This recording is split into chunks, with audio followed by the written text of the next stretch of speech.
Hey y'all, it's Kim. So this is about the Steele dossier. This is a memorandum from Charles E. Grassley, Chairman of U.S. Senate Committee on the Judiciary, Lindsey O. Graham, Chairman, Subcommittee on Crime and Terrorism, U.S. Senate Committee on the Judiciary, to the Honorable Rod J. Rosenstein, Deputy Attorney General, U.S. Department of Justice, the Honorable Christopher A. Wray, Director, Federal Bureau of Investigation, regarding a referral of Christopher Steele for potential violations of 18 USC subsection 1001.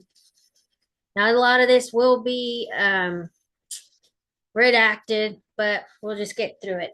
So, as you know, former British intelligence officer Christopher Steele was hired by the private firm Fusion GPS in June 2016 to gather information about links between Russia and then presidential candidate Donald Trump. Pursuant to that business arrangement, Mr. Steele prepared a series of documents styled as intelligence reports, some of which were later compiled into a dossier and published by BuzzFeed in January of 2017. On the face of the dossier, it appears that Mr. Steele gathered much of his information from Russian government sources inside Russia. According to the law firm Perkins Coie, Mr. Steele's dossier related efforts were funded through Fusion GPS by that law firm on behalf of the Democratic National Committee and the Clinton campaign.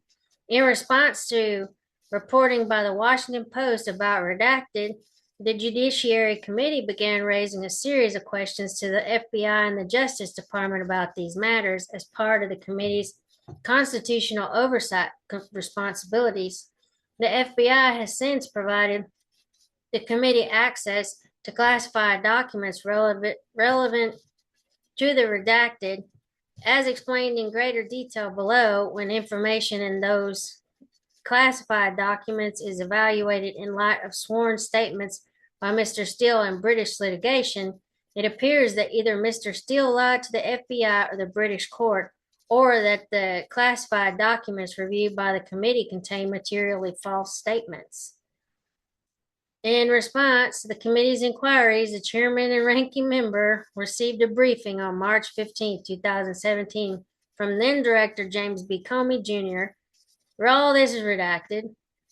Similarly, in June 2017, former FBI Director Comey testified publicly before the Senate Select Committee on Intelligence that he had briefed President-elect Trump on the dossier allegations in January 2017, which Mr. Comey described as salacious and unverified, and all this is redacted. That's why I say it's not going to take long.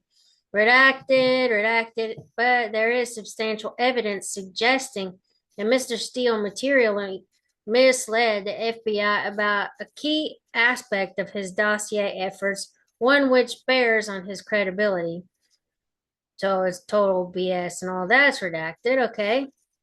However, public reports, court filings, and information obtained by the committee during witness interviews in the course of its ongoing investigation indicate that Mr. Steele provided dossier information redacted to numerous media organizations prior to the end of redacted October 2016.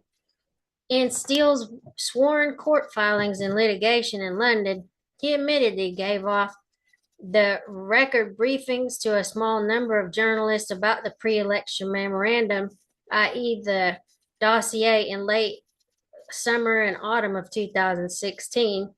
In another sworn filing in that case, Mr. Steele further stated that journalists from the New York Times, the Washington Post, Yahoo News, the New Yorker, and CNN were briefed at the end of September 2016 by Steele and Fusion at Fusion's instructions. The filing further stated that Mr. Steele subsequently participated in further meetings at Fusion's instruction with Fusion and the New York Times, the Washington Post, and Yahoo News, which took place mid-October 2016. According to these court filings, the briefings involved the disclosure of limited intelligence regarding indications of Russian interference in the U.S. election process and the possible coordination of members of Trump's campaign team and Russian government officials. In his interview with the committee, Glenn Simpson of Fusion GPS confirmed this account by Mr. Steele and his company as filed in the British court. Well, that's redacted, trying to protect somebody. And then Mr. Steele conducted his work for Fusion GPS, compiling the pre-election memorandum between June and early November 2016. In the British litigation, Mr. Steele acknowledged briefing journalists about the dossier memoranda in late summer and autumn of 2016. Unsurprisingly, during the summer of 2016, reports of at least one or some of the dossier allegations began circulating among reporters and people involved in Russian issues. Mr. Steele also admitted in the British litigation to briefing journalists from the Washington Post, Yahoo News, the New Yorker, and CNN in September of 2016. Simply put, the more people who contemporaneously knew that Mr. Steele was compiling his dossier, the more likely it was vulnerable to manipulation. In fact, in the British litigation, which involves a post-election dossier memorandum, Mr. Steele admitted that he received and included it in unsolicited and unverified allegations. Included in it unsolicited and unverified allegations. That filing implies that he similarly received unsolicited intelligence on these matters prior to the election as well, stating that Mr. Steele continued to receive unsolicited intelligence on the matters covered by the pre-election memorandum after the U.S. presidential election. So all this is redacted. One memorandum by Mr. Steele that was not published by BuzzFeed is dated October 19, 2016. The report alleges redacted as well as redacted. Mr. Steele's memorandum states that his company received the report from redacted U.S. State Department, that the report was the second in the series, and that the report was information that came from a foreign subsource who is in touch with redacted, a contact of redacted of the friend of the Clintons who passed it to redacted. It is troubling enough that the Clinton campaign funded Mr. Steele's work, but that these Clinton associates were contemporaneously feeding Mr. Steele allegations raises additional concerns about his credibility. While that's redacted, it says on September 23rd, 2016, Yahoo News published its article entitled U.S. Intel Officials Probe Ties Between Trump Advisor and Kremlin.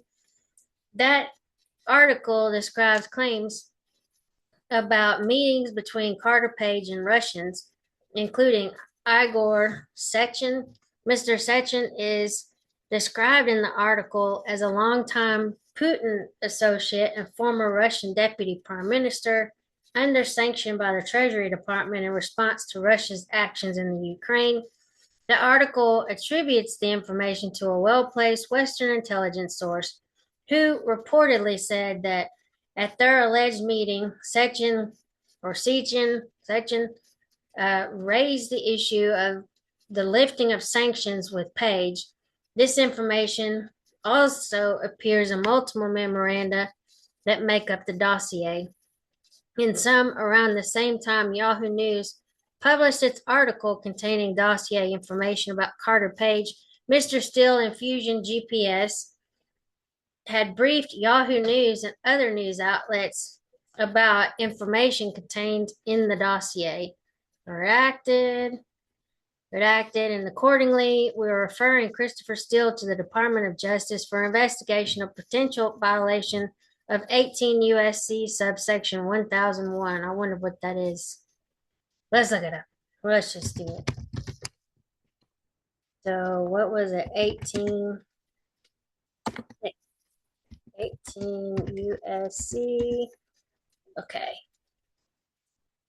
1001 is a federal law that criminalizes making false statements, concealing material facts, or using false documents in a matter within the jurisdiction of the U.S. federal government. Applies to a wide range of situations, from lying to government agents to submitting fraudulent documents to federal agencies. Violations can result in fines, imprisonment, or both. So, I wonder if you ever went to jail. Oh well, that doesn't matter. Nobody ever really gets in trouble for anything. But anyway, I'll talk to y'all later. Have a good one. Bye.